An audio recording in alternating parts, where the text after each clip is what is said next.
दोस्तों, कहानी की शुरुआत होती है और हमें माफिया गेम के बारे में कुछ बातें बताई जाती हैं। जैसे कि माफिया गेम काफी सालों से चल रहा है, लेकिन अब इसकी रेटिंग काफी कम होने लगी है और अब इसका नया सीजन भी शुरू होने वाला है, जहां पर अगर इस बार कुछ नया नहीं हुआ तो शायद ये शो भी हमेशा के लिए बंद हो जाएगा।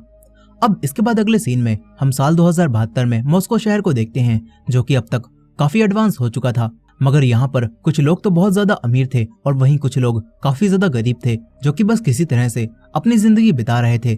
और इसीलिए अब वो सभी गरीब लोग माफिया नाम का एक ऐसा गेम खेलने के लिए भी तैयार थे, जिसमें जीतने पर इन्हें काफी सारे पैसे मिलेंगे, मगर हारने पर इन्हें मौत मिलेगी। अब इसके बाद इस साल का माफिया गेम शुरू होता है और हमें बताया जाता है कि इस गेम में टोटल 11 प्लेयर्स ने हिस्सा लिया है, जिनमें से 9 प्लेयर्स सिविलियंस होंगे और 2 प्लेयर्स माफिया होंगे। और इस गेम के अंदर सभी सिविलियंस को वोट करके माफिया को ढूंढना होगा और उसे एलिमिनेट करना होगा, और दोनों माफियाज को सिविलियंस के बीच में छुपकर रहना होगा। और हर बार रात होने पर माफिया किसी भी एक सिविलियन को वोट करके एलिमिनेट करवा सकते हैं और इस गेम में जीतने वाले को $1 बिलियन मिलेंगे। यहाँ अब सभी प्लेयर्स के पास कुछ ड्रोन आते हैं, जो कि उनके हाथ पर एक टैटू बना देते हैं और चुनते हैं कि माफिया कौन बनेगा और सिविलियन कौन बनेगा। लेकिन किसी भी प्लेयर को दूसरे प्लेयर के बारे में नहीं पता होगा कि वो सिविलियन है या फिर माफिया। यहाँ पर अब गेम शुरू होता है और होस्ट प्लेयर नंबर 1 से उसके दिल की बात पूछता है। यहाँ पर प्लेयर नंबर 1 लूका नाम का एक आदमी था, जिसकी उम्र 85 साल होती है, लेकिन लूका ने अपने ऊपर काफी सारे एक्सपेरिमेंट करवाए थे, जिस वजह से लूका की उम्र काफी कम दिख रही थी। और यहाँ पर लूका एक काफी बड़ा गैम्बलर भी था और उसकी इसी आदत ने उसे काफी अमीर इंसान बना दिया होता है। और इस वक्त लूका के ग्रैंड चाइल्ड लूका के पैसे पाने के लिए उसके मरने का इंतजार कर रहे हैं। यहाँ पर लूका सभी को बताता है कि मैं खुलकर जीना चाहता हूँ, इसीलिए मैं इस गेम में आया हूँ। साथ ही यहाँ पर लूका कहता है कि मैं कोई माफिया नहीं हूँ, मैं सिविलियन हूँ। अब इसके बाद प्लेयर नंबर 2 से उसके दिल की बात पूछी जाती है, जिसका नाम एलाई था। यहाँ पर एलाई एक इंजीनियर होता है जिसे कैंसर की बीमारी होती है और एलाई के पास बस 3 महीने की जिंदगी ही बची होती है, जिस वजह से वो अपनी फैमिली के लिए कुछ करना चाहता था और इसीलिए वो अपनी वाइफ के मना करने के बाद भी इस गेम में आया है, ताकि वो पैसे जीतकर अपने परिवार की लाइफ को सिक्योर कर दे।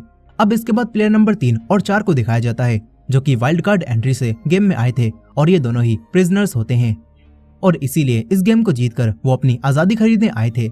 यहाँ ये दोनों भी होस्ट को बताते हैं कि हम कोई माफिया नहीं है और हम सिविलियन हैं। अब इसके बाद प्लेयर नंबर 6 भी सभी को बताता है कि मैं कोई माफिया नहीं हूँ और तुम जानते हो ऑफिसर्स कभी भी झूठ नहीं बोलते। यहाँ पर प्लेयर नंबर 6, जिसका नाम व्लादिमीर होता है, वो एक सोल्जर था। यहीं पर केट नाम की एक लड़की भी होती है, जो कि होस्ट को बताती है कि मैं बस गेम को जीतने और अपने पास्ट के बारे में जानने के लिए यहाँ पर आई हूँ। अब इसी तरह एक एक करके सभी प्लेयर्स अपने अपने मन की बात बता देते हैं कि वो गेम आखिर किस वजह से खेल रहे हैं। इसके बाद पहले राउंड की वोटिंग शुरू होती है और होस्ट इन सभी को माफिया का पता लगाने के लिए 10 मिनट का टाइम देता है। यहाँ किसी को भी समझ नहीं आता कि इनमें से कौन माफिया होगा और इन्हें किसे वोट करना चाहिए। तभी मारिया नाम की एक लड़की किरिल नाम के एक आदमी को माफिया बताने लगती है और साथ ही यहाँ पर पीटर नाम का एक प्लेयर भी मारिया का साथ देता है और वो भी किरिल को ही वोट करने के लिए बोलता है। मगर तभी यहाँ पर वही प्रिजनर, जिसका नाम बुचर होता है, वो सभी लोगों से ऐसा करने से मना करने लगता है और सभी को बताता है कि मैं जानता हूँ मारिया और पीटर दोनों एक दूसरे को जानते हैं और ये दोनों शायद एक दूसरे से मिले हुए हैं और प्लानिंग करके ही यहाँ पर आए हैं। फिर यहाँ पर होस्ट भी मारिया के बारे में सभी को बताता है और कहता है कि मारिया एक बैले डांसर थी और 21 साल की एज तक मारिया का करियर बिल्कुल ठीक चल रहा था। लेकिन तभी अचानक से एक दिन मारिया का एक्सीडेंट हो जाता है, जिस वजह से मारिया का पैर टूट गया और अब पैर को ठीक कराने के लिए मारिया को एक काफी बड़े ऑपरेशन की जरूरत थी, जो कि काफी महंगा था। और उस ऑपरेशन को करवाने के लिए ही मारिया इस गेम को जीतने यहाँ पर आई है, ताकि वो गेम जीतकर पैसे कमा सके। यहाँ पर पीटर भी सभी को बताता है कि मैं मारिया को पहले से जानता हूँ और मैंने उसकी मदद के लिए अपना घर तक बेच दिया था। यहाँ सारी बातें सुनने के बाद अब सभी लोग मारिया को गलत समझते हैं। उन्हें लगता है कि मारिया ही माफिया होगी और वो सभी लोग उसे ही वोट करने लगते हैं। ये देखकर पीटर सभी से कहता है कि मैं असली माफिया हूँ, मुझे वोट करो, लेकिन मारिया को वोट मत करो। मगर कोई भी पीटर की बात नहीं सुनता। यहाँ अब वोटिंग पूरी होने के बाद होस्ट सभी को बताता है कि मारिया एक इनोसेंट सिविलियन थी। फिर यहाँ पर मारिया एलिमिनेट होती है और मारिया की चेयर खुद ही एक बड़ी सी बॉल के अंदर आ जाती है। यहाँ पर अब मारिया को वो सपने दिखाई देते हैं जिनसे वो डरती थी। मारिया को बिजली से काफी डर लगता था और इसीलिए यहाँ पर उसे हर जगह बिजली कड़कती हुई दिखाई दे रही थी। ये देखकर मारिया यहाँ से भागने लगती है। तभी मारिया के सामने एक समुद्र आ जाता है। मारिया समुद्र में कूदने वाली थी, लेकिन तभी बिजली उसके ऊपर गिरती है और असल दुनिया में भी मारिया मर जाती है और होस्ट सभी को बताता है कि इस सीजन की पहली डेथ हो चुकी है और अब वोट करने की बारी माफिया लोगों की होती है। यहाँ पर किसी को भी नहीं पता था कि माफिया कौन है और फिर सभी प्लेयर्स को सुला दिया जाता है और सिर्फ माफिया ही जागते रहते हैं। फिर यहाँ पर सभी को जगाया जाता है और होस्ट सभी को बताता है कि माफिया ने उसी प्रिजनर बुचर को वोट दिया है। यहाँ अब बुचर, जो कि एक सिविलियन था, वो भी माफियाज के वोट करने से एलिमिनेट हो जाता है। फिर यहाँ पर बुचर के गेम में आने से पहले का इंटरव्यू दिखाया जाता है, जहाँ पर बुचर एक साइकियाट्रिक को बताता है कि मैंने बस उन्हीं लोगों को मारा है जो कि अमीर थे, क्योंकि मुझे अमीरों से नफरत है। यहाँ पर यह साइकियाट्रिक बुचर से पूछता है कि क्या तुम्हें मरने से डर लगता है। इस पर बुचर कहता है कि मैं बहादुरी की मौत मारना चाहता हूँ और मुझे मरने से भी डर नहीं लगता। फिर यहाँ पर प्रेजेंट टाइम में एलिमिनेट होने के बाद बुचर एक अजीब सी जगह पर आ जाता है, जहाँ पर दो आदमी बुचर पर हमला करके उसे पीटने लगते हैं, मगर यहाँ पर बुचर हार नहीं मानता। वो काफी पिटने के बाद भी इन दोनों आदमियों से फाइट करता है और इन्हें एक एक करके खत्म कर देता है।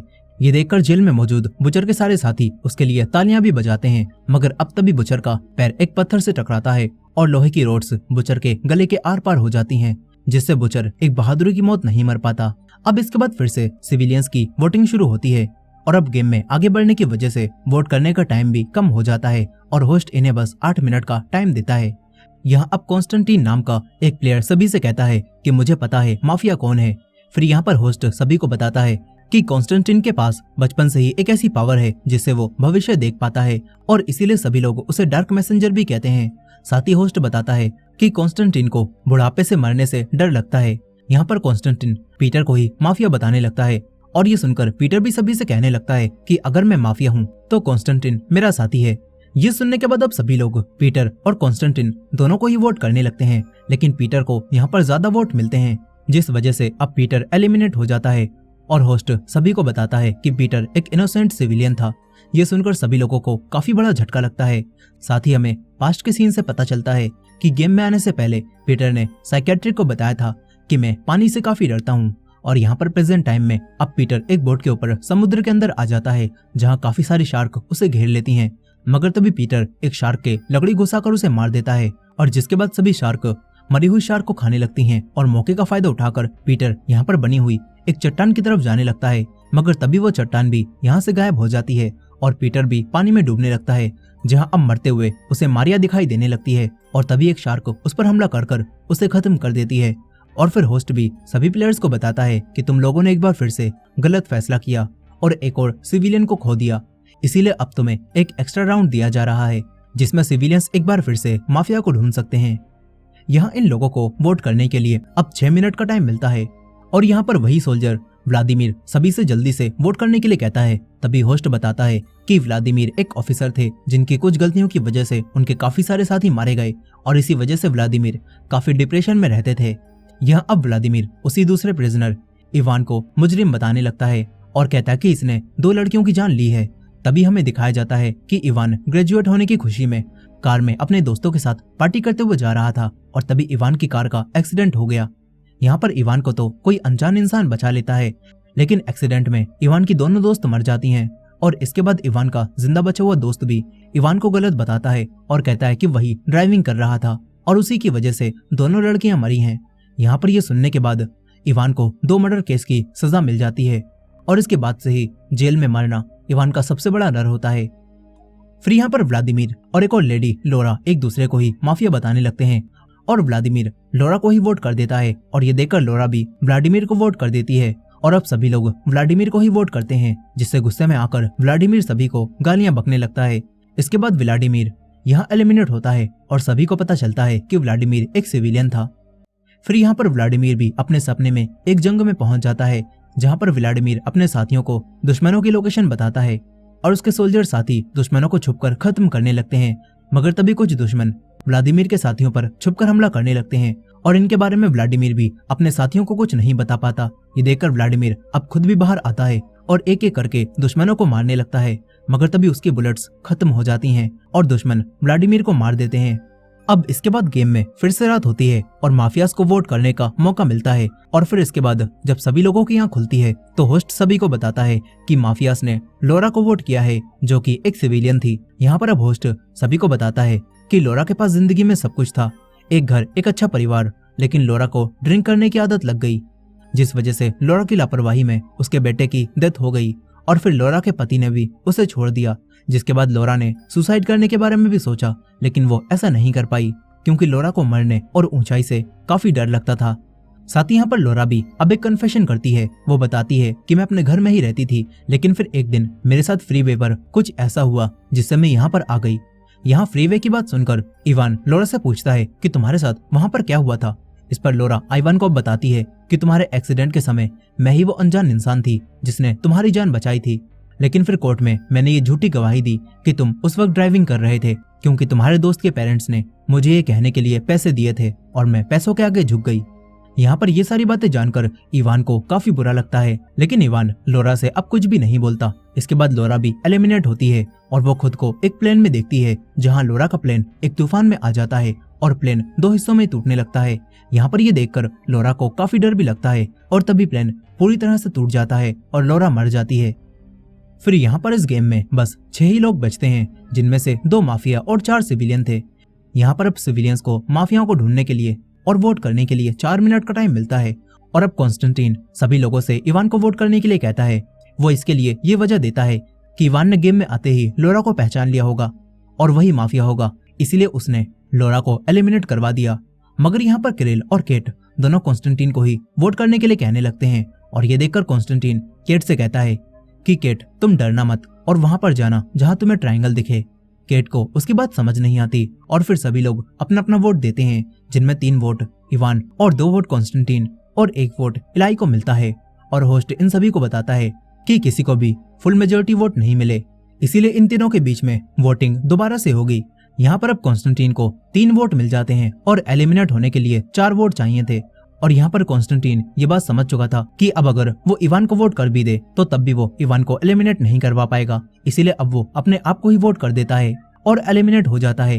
ये देखकर अब सभी लोग हैरान रह जाते हैं और होस्ट सभी को बताता है कि कॉन्स्टेंटीन एक माफिया था। ये सुनकर सभी लोग समझ जाते हैं कि कॉन्स्टेंटीन अब और किसी को नहीं मरवाना चाहता था, इसीलिए वो खुद ही सबके सामने आ गया। अब इसके बाद कॉन्स्टेंटीन एक अजीब सी बिल्डिंग में आ जाता है और सीढ़ियों से नीचे जाने लगता है और तभी कॉन्स्टेंटीन एक मिरर में खुद को देखता है, जो कि अब काफी बूढ़ा हो चुका था, क्योंकि उसे इसी बात से डर लगता था कि वो बूढ़ा होकर ना मरे। और यहाँ पर अब जैसे जैसे वो नीचे उतरता रहता है तो वो और ज्यादा बूढ़ा होता रहता है। यहाँ पर कॉन्स्टेंटीन सभी को बताता है कि मैं बस इस गेम को खत्म करना चाहता था, इसीलिए मैंने खुद को एलिमिनेट करवा लिया और अब अगला माफिया भी जल्दी ही पकड़ा जाएगा और ये गेम बंद हो जाएगा। यहाँ पर अब ज्यादा बुढ़ापे की वजह से कॉन्स्टेंटीन की डेथ हो जाती है। इसके बाद रात होती है और बचे हुए एक माफिया को किसी एक सिविलियन को वोट करने का मौका मिलता है और फिर कुछ देर बाद होस्ट सभी को बताता है कि इस बार माफिया ने इवान को वोट किया है। यहाँ पर इवान भी एक सिविलियन होता है और इवान के एलिमिनेट होने से केट काफी ज्यादा रोती है।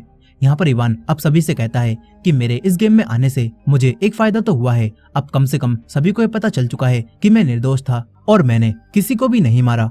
अब इसके बाद इवान भी खुद को अपनी माँ के साथ समुद्र के किनारे देखता है, जो कि उसका सपना था। और फिर इवान, जो कि जेल में मरने से डरता था, पुलिस उसका जेल में ही एनकाउंटर कर देती है और इस तरह इवान की भी डेथ हो जाती है।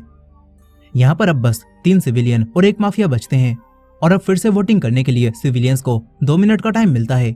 यहाँ पर अब एलाई सभी से कहता है कि मैं जानता हूँ किरिल और केट दोनों एक दूसरे को पहले से जानते हैं और ये दोनों एक दूसरे से प्यार भी करते हैं, इसीलिए इन दोनों में से ही एक माफिया होगा। यहाँ पर होस्ट भी इन सभी को बताता है कि किरिल और केट गेम शुरू होने से 1 दिन पहले ही मिले थे और ये दोनों काफी अच्छे दोस्त भी बन चुके हैं। यहाँ पर केट और किरिल सभी से कहते हैं कि हम दोनों एक दूसरे से कल ही मिले थे, लेकिन हमें नहीं पता था कि हम दोनों साथ में यहाँ पर आ जाएंगे। ये देखकर एलाई और लूका को ऐसा लगने लगता है कि अब तो केट और किरिल हम दोनों में से ही किसी एक को वोट करेंगे, क्योंकि ये दोनों तो आपस में एक दूसरे को जानते हैं। मगर यहाँ पर अब केट वोट देने से ही मना करने लगती है, वो किसी और को मरवाना नहीं चाहती थी। और तभी वोट देने का टाइम खत्म हो जाता है और अब कंप्यूटर खुद ही एक प्लेयर को एलिमिनेट करता है और वो प्लेयर केट ही होती है। फिर सभी को पता चलता है कि केट एक सिविलियन है। यहाँ पर केट के एलिमिनेट होने के बाद उसकी चेयर उसी बॉल के अंदर जाने लगती है, जिसमें सभी को उनके डरने वाले सपने आते थे और वो लोग मर जाते थे। लेकिन केट के एलिमिनेट होने से किरिल को काफी बुरा लगता है, इसीलिए वो भी अपनी चेयर से उठ जाता है और उसकी चेयर पकड़कर उसके साथ ही बॉल के अंदर आ जाता है। और यहाँ पर शो का रोमांच और बढ़ाने के लिए होस्ट भी उसे नहीं रोकता और फिर यहाँ केट और किरिल दोनों बादलों के ऊपर एक कांच पर आ जाते हैं और कांच भी टूटने लगती है। लेकिन यहाँ पर किरिल किसी तरह से भागते हुए केट के पास आता है और केट को लेकर नीचे कूद जाता है। इसके बाद ये दोनों एक अजीब से रेगिस्तान में आ जाते हैं। इन्हें कुछ भी समझ नहीं आता कि ये दोनों यहाँ पर क्यों आए हैं। तभी इन्हें यहाँ पर एक बड़ा सा ट्रायंगल दिखाई देता है, जो देखकर इन दोनों को समझ आ जाता है कि कॉन्स्टेंटिन ने हमें इसी के बारे में बताया था, क्योंकि शायद उसने केट का भविष्य पहले ही देख लिया था। यहाँ पर अब ये दोनों उसी की तरफ आगे बढ़ने लगते हैं और तभी कुछ सांप भी इनके ऊपर हमला करते हैं, लेकिन ये दोनों किसी तरह से उनसे बच जाते हैं। तभी इनके सामने एक काफी बड़ा और भयानक मॉन्स्टर आ जाता है, जिसे देखकर क्रिल केट को तुरंत ही छुपने के लिए बोलता है और वो केट से बोलता है कि मेरा सबसे बड़ा डर यही है कि मैं तुम्हें ना खो दूं, इसीलिए तुम यहाँ से चले जाओ। अब इसके बाद ये मॉन्स्टर क्रिल पर हमला करने लगता है। तभी अचानक से मॉन्स्टर के ऊपर रोशनी पड़ती है और वो मॉन्स्टर रोशनी से दूर हो जाता है और ये देखकर क्रिल समझ जाता है कि मॉन्स्टर रोशनी से डरता है। साथ ही यहाँ पर क्रिल को मॉन्स्टर के गले में एक ट्रायंगल भी दिखाई देता है और क्रिल किसी तरह से उस ट्रायंगल को मॉन्स्टर के गले से ले लेता है और रोशनी को मॉन्स्टर के ऊपर मारने लगता है, जिससे उस मॉन्स्टर का काम तमाम हो जाता है। अब इसके बाद क्रिल उस ट्रायंगल को यहाँ पर बने हुए एक स्टैचू में लगा देता है, जिससे इनके सामने एक घर आ जाता है। ये दोनों उस घर में जाते हैं, जहाँ आकर केट को पता चलता है कि ये केट का अनाथ आश्रम है, जिसमें केट के माँ बाप ने उसे छोड़ दिया था। यहाँ अब केट क्रिल को बताती है कि मैं हमेशा से ये जानना चाहती थी कि मेरे माँ बाप ने मुझे क्यों छोड़ा और वो लोग कौन थे, लेकिन इसी चीज से मुझे सबसे ज्यादा डर भी लगता है। ये सब सुनकर अब क्रिल केट से कहता है कि इस जगह से निकलने के लिए तुम्हें अपने पास्ट को भूलना होगा और ऐसा सोचना होगा कि तुम्हें तुम्हारे पेरेंट्स काफी प्यार करते थे और उन्होंने बस किसी मजबूरी में ही तुम्हें यहाँ पर छोड़ा होगा। यहाँ पर अब केट ऐसा ही सोचती है और ऐसा करते ही ये दोनों होस्ट के पास आ जाते हैं। वहीं पर गेम में अब बस 2 लोग ही बचे हुए थे और अब रूल्स के हिसाब से माफिया को गेम का विनर बना दिया जाता है, लेकिन हमें अभी ये बात नहीं पता चलती। यहाँ पर होस्ट क्रिल और केट से कहता है कि कॉन्स्टेंटिन गेम को बंद कराना चाहता था, लेकिन उसे ये नहीं पता था कि गेम के रूल्स किस तरह काम करते हैं, इसीलिए वो मारा गया। साथ ही यहाँ पर होस्ट इन्हें बताता है कि तुम दोनों यहाँ आ तो गए हो, लेकिन तुम्हारे शरीर अभी भी ब्रॉडकास्ट रूम में ही हैं, मगर अब तुम दोनों को मेरे साथ यहाँ पर कोई भी नहीं देख रहा। यहाँ पर होस्ट की बातों से हमें पता चलता है कि केट और क्रिल ने अभी अभी जो सब कुछ किया और ये दोनों जो जिंदा बच चुके हैं, वो सब होस्ट ने ही प्रोग्राम किया था ताकि शो की रेटिंग और बढ़ जाए। और अब होस्ट इन दोनों से कहता है कि मैंने तुम्हें इसीलिए बचाया है ताकि तुम फिर से गेम में हिस्सा ले सको। इतना बोलकर होस्ट इन्हें छोड़ देता है और ये दोनों भी ये देखकर काफी खुश होते हैं। यहाँ पर अब ये दोनों एक साथ होते हैं और साथ ही दूसरी तरफ हम एलाई को भी देखते हैं, जो कि अपनी वाइफ और अपने बच्चों के पास वापस पहुंच जाता है और उन्हें बताता है कि मैं गेम जीत गया। और यहाँ हमें पता चलता है कि दूसरा माफिया कोई और नहीं बल्कि एलाई था। फिर हमें बताया जाता है कि एलाई डॉक्टर के 3 महीने बताने के बावजूद भी 10 महीनों तक जिंदा रहा और लुका गेम में तो नहीं जीता, लेकिन वो जिंदा बच गया था, जिसके बाद उसने अपनी प्रॉपर्टी अपने ग्रैंड चिल्ड्रंस को नहीं दी और अपने सारे पैसों को एक अनाथ आश्रम में डोनेट कर दिया। साथ ही हमें बताया जाता है कि इवान के बेकसूर साबित होने के बाद इवान की मॉम को भी सभी लोग रोज रिस्पेक्ट के लिए फूल भेजते थे। फिर हम यहाँ पर क्रिल और केट को भी देखते हैं, जो कि एक साथ काफी खुश थे और इन्हें ऐसा लगता है कि ये दोनों कॉन्स्टेंटिन का गेम रोकने का मिशन पूरा नहीं कर पाए। और ये सोचकर क्रिल फिर से गेम में हिस्सा लेने के बारे में सोचता है ताकि वो इस बार गेम को बंद करा सके। और इसी एंडिंग के साथ ये कहानी यहाँ पर खत्म हो जाती है। दोस्तों, आपको ये मूवी कैसी लगी कमेंट करके जरूर बताइएगा, और ये वीडियो पसंद आई हो तो वीडियो को लाइक करके हमारे चैनल को भी सब्सक्राइब कर लीजिएगा। मिलते हैं नेक्स्ट वीडियो में।